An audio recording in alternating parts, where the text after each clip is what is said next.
infrastruktur, dan tanggal 18 kemarin Pak, di hari Jumat setelah ini kita laksanakan teman-teman ke lapangan untuk monitoring Pak. Demikian. Nah, kegiatan ini Pak dari 2021 sampai sekarang ini ya perbankan Pak ya, terhadap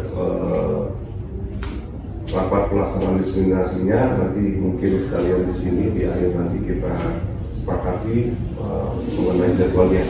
Kemudian Pak untuk selanjutnya pemaparannya boleh. Baik, terima kasih atas kesempatannya.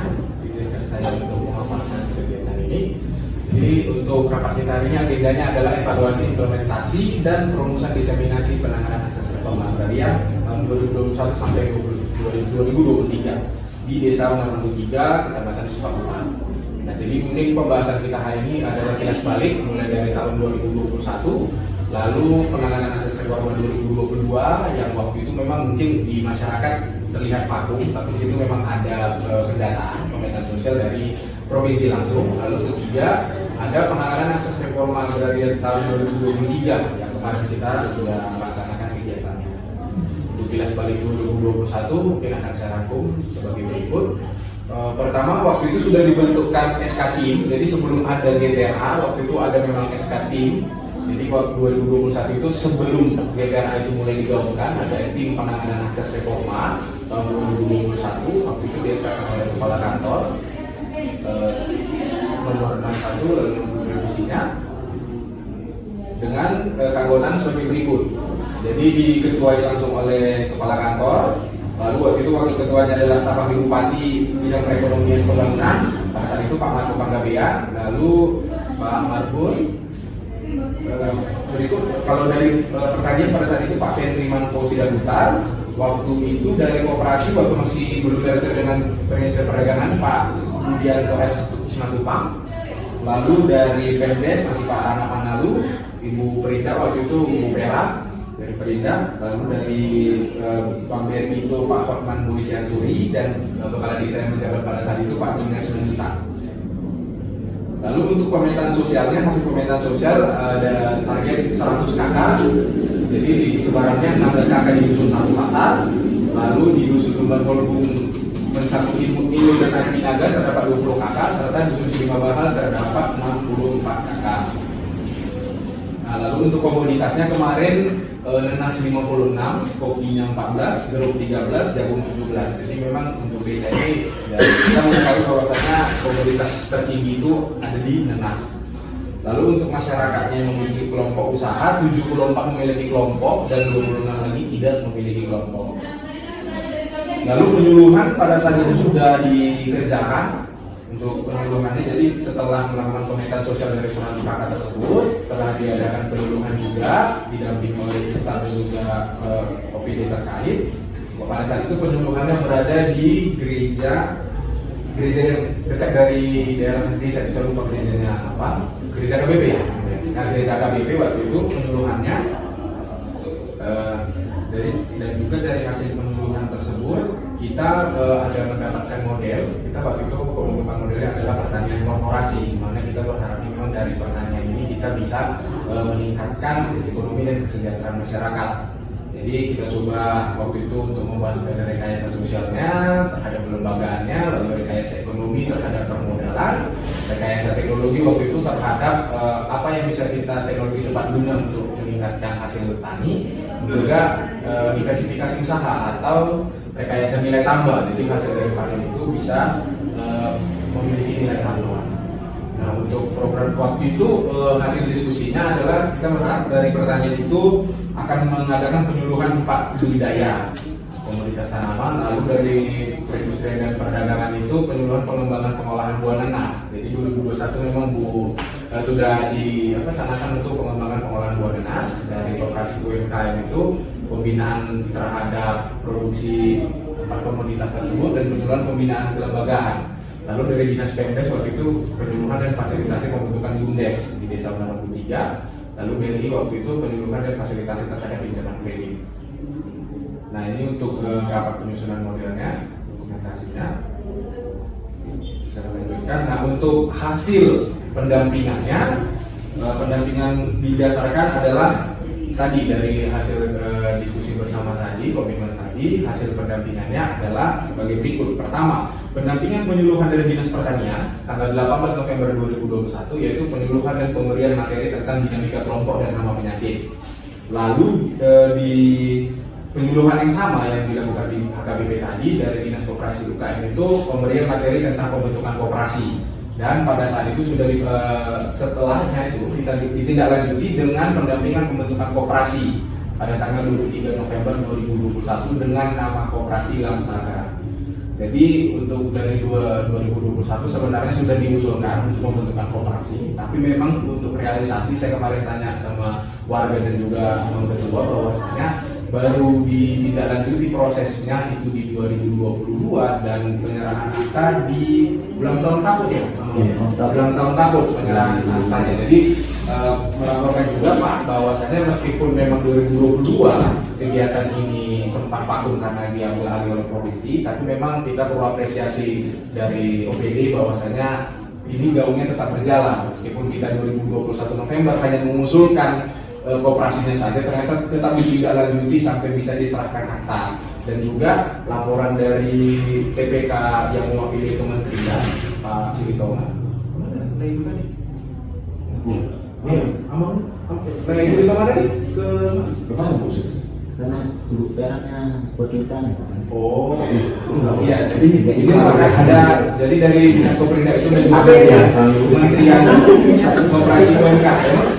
Bahwasanya ada TPK yang memang langsung dari kementerian untuk mendampingi memfasilitasi koperasi. Jadi untuk koperasi kita ini sudah ada aktanya, NIB, NPWP dan juga RAT untuk tahunannya. Jadi untuk 2022 mungkin saya hanya dapat melaporkan nanti sekilas, tapi kurang lebih untuk koperasi ini adalah sudah ditindaklanjuti di 2022. Jadi penataan kelembagaan itu sudah memang terlaksana, tapi kita patut apresiasi Pak karena ini langsung dikerjakan oleh OPD. Kita waktu itu tidak mengawal secara lengkap, tapi ya syukur sudah diterbitkan untuk koperasinya. Nah jadi pada saat itu mungkin dokumentasi untuk penyuluhan, pendampingan penanganan dan itu penandatanganan itu yang sebelah kanan itu dokumentasi untuk pengurusan akta koperasi tadi. Lalu untuk kendalanya kita kemarin MOU, seharusnya pada saat itu diterbitkan MOU atau nota kesepahaman, tetapi tidak dapat terlaksana dikarenakan pertama nota kesepahaman dan perjanjian itu tidak berlaku sebagaimana yang diamanatkan PP 28 2018 dan 22 tahun 2020 tentang kerjasama. Lalu kedua draft yang digunakan pada saat itu dengan lampiran rencana kerja pada saat itu, dan selanjutnya nota kesepakatan harus ditandatangani oleh eselon 2 berdasarkan surat tugas. Makanya pada saat itu tidak dapat terlaksana karena memang eselon 2 dari seluruh instansi. Jadi dari instansi kita juga kementerian harus menghadirkan eselon 2 dalam MOU tersebut. Lalu keempat, mengajukan proposal yang isinya surat penawaran. Jadi pada saat itu akan ada keterbatasan waktu. Waktu itu kita memulainya di akhir Juni dan memang Desember sudah dipastikan selesai. Dengan keterbatasan waktu maka kita belum dapat mengajukan MOU dengan memenuhi syarat-syarat tersebut. Lalu hambatan kendala berikutnya adalah ketidakmauan pelaku usaha untuk meminjam modal dari BRI. Jadi pada saat itu kita kan membantu menghubungi masyarakat siapa yang berminat. Tapi memang pada saat itu kita konfirmasi juga bahwasanya ada beberapa masyarakat yang terblacklist di Bank Indonesia. Saya kurang tahu persis apa sebabnya. Memang ada mungkin yang berhasil bisa meminjam pada saat itu, tapi mayoritas dia tidak bisa. Ada yang memang tidak mau, ada yang memang beberapa sudah di blacklist terhadap mungkin tidak mengusulnya dan sebagainya. Lalu untuk pelatihan yang direncanakan pada tahun 2021 itu tidak dapat terlaksana karena pada saat itu tidak ada anggaran, itu posisinya udah ada di akhir tahun. Nanti kalau ini bisa kita ngobrol ke Bu Vera, karena kebetulan Bu Vera masih mengawal dari 2021 sampai hari ini. Lalu untuk pembentukan BUMDes-nya tidak dapat direalisasikan juga karena anggaran tidak tersedia di 2021. Tetapi memang untuk BUMDes sendiri kita sudah konfirmasi ada BUMDesma di kecamatan. Jadi BUMDes bersama, jadi seluruh desa di Kecamatan Cipautan itu BUMDesnya satu di Kecamatan Cipautan. Nah, jadi dari kesimpulannya adalah akses yang didapatkan itu fokus mereka itu pada saat itu terhadap penyuluhan tentang dinamika kelompok dan hama penyakit. Jadi memang dari situ sudah dicanangkan cikal bakalnya lah untuk program selanjutnya bahwasanya memang harus dalam satu kelompok dan adanya rencana aksi yang akan dikerjakan. Lalu untuk penanganan akses ini agar dapat berkelanjutan, kita tetap masih mengharapkan kolaborasi dari kita semua agar bagaimana desa yang memang sudah kita petakan sosialnya dapat bisa tetap terus dikembangkan. Untuk tahun 2022 pada saat itu saya mendampingi 2 petugas dari provinsi. Pada saat itu untuk mendata pertama dari sisi penggunaan tanah. Jadi mereka fokus terhadap 100 KK ini penggunaan tanahnya seperti apa. Jadi waktu itu kemarin dari desa itu didampingi oleh perangkat desa Bapak Tangguhulun, Bang Tangguhulun kalau tidak salah namanya. Nah, jadi untuk mendampingi kemarin dan didapatkan dari 100 KK tersebut bahwa 98 itu kan bisa kita bilang mayoritas bahwasanya pertanian warga itu biasanya sifatnya pertanian pekarangan. Jadi rumah pertanian itu tidak jauh dari rumah, mungkin di belakang rumah atau mungkin di dekat-dekat dari situ, tidak jauh, sifatnya masih mudah dijangkau lah dari rumah.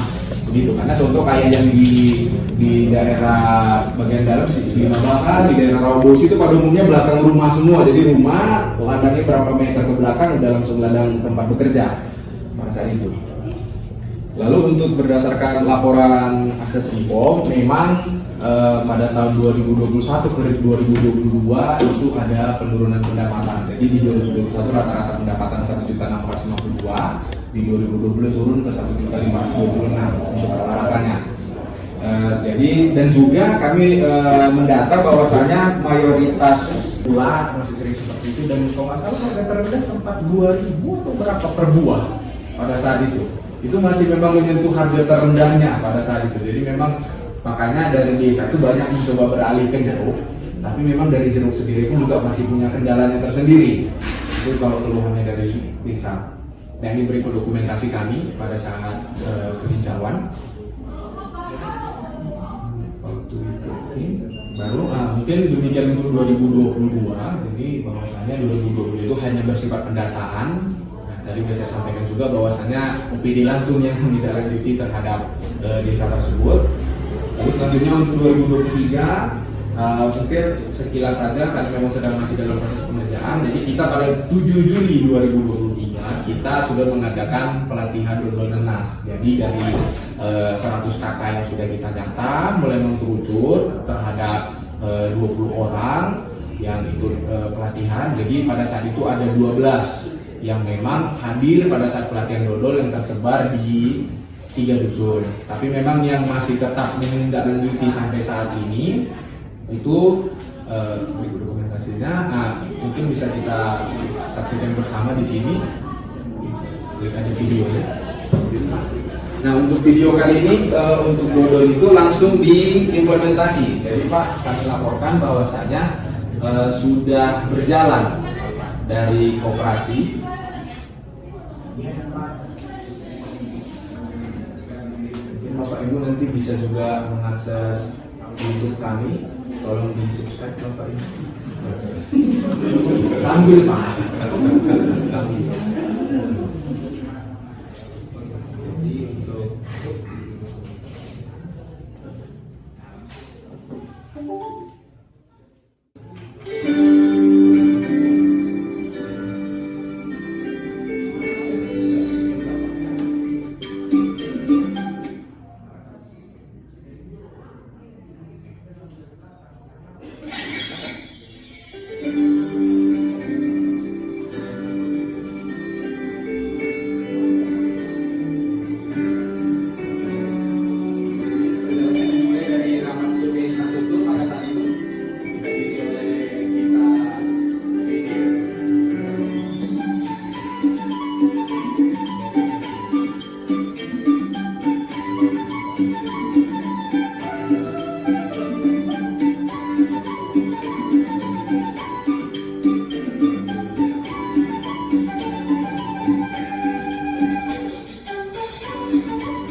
sebelumnya tempat pemasarannya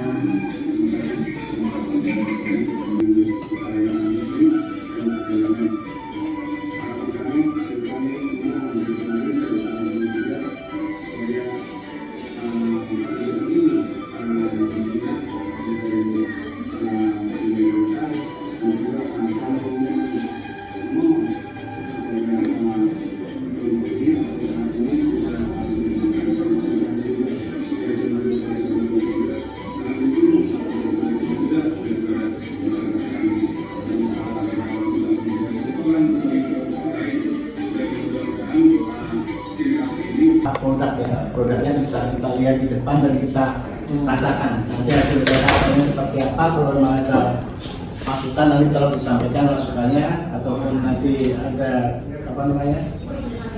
masukan terkait dengan packing segala macam, kemudian masa expirednya nanti berapa lama juga nanti kita akan bahas lebih lanjut.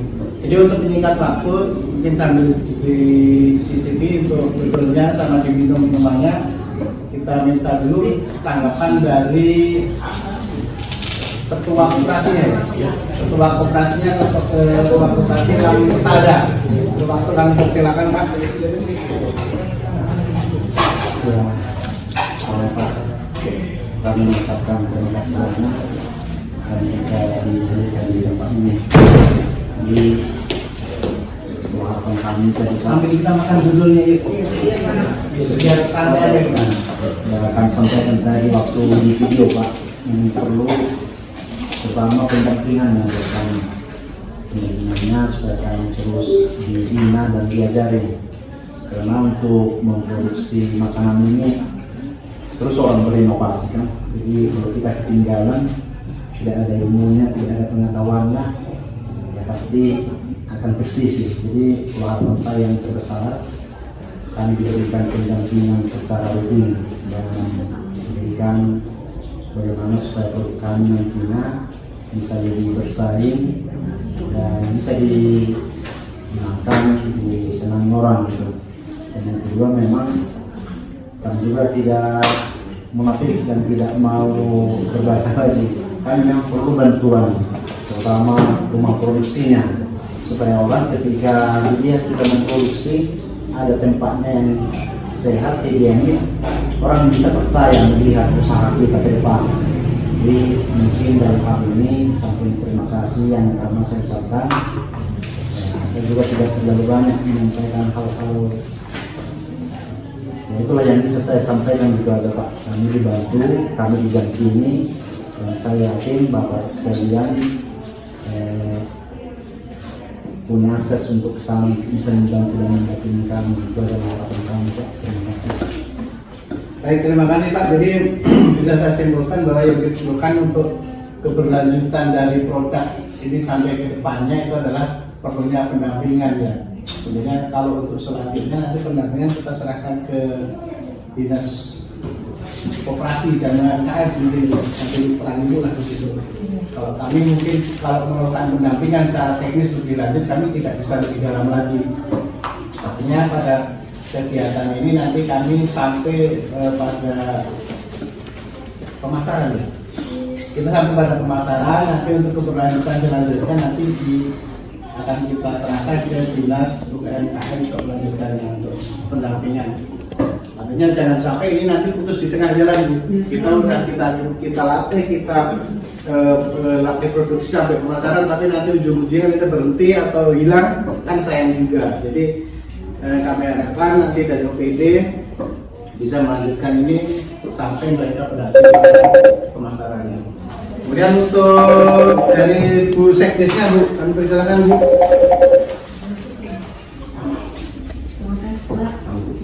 Laporan dari pemerintah desa hanya sedikit saja.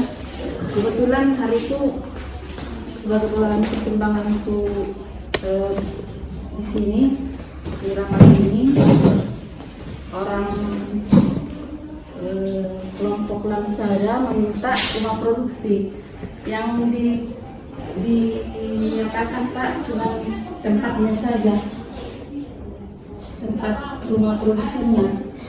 di mana diletakkan. Kira-kira begitu. Kalau soal tadi permintaan dari kelompok Lamsara, mungkin orang ini butuh pendampingan. Cuman letak tempatnya saja yang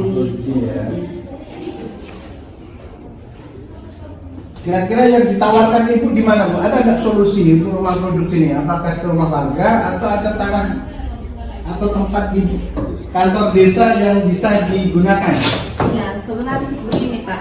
Hari itu kan ada pemberitahuan kalau misalnya tempat rumah produksi ini sebaiknya di aset pemerintah. Sementara di dekat kantor kepala desa itu masih ada aset pemerintah kabupaten, dan masih bisa lah di situ dibangun. Tapi dari kelompok Lamsada hari itu jarak dari rumah kelompok, anggota kelompok ke kantor kepala desa agak lumayan jauh Pak. Agak lumayan jauh ya. Iya. Alternatif yang lain berarti ke rumah warga atau gimana? Bukan aset desa itu hak kelompok. Jadi kalau memang mau dibangun untuk kelompok kami, ya di tempat kami lah. Itu permintaan saya. Oke, terima kasih Pak. Jadi itu nanti kita apakah ada masukan dari DPP yang lain terkait dengan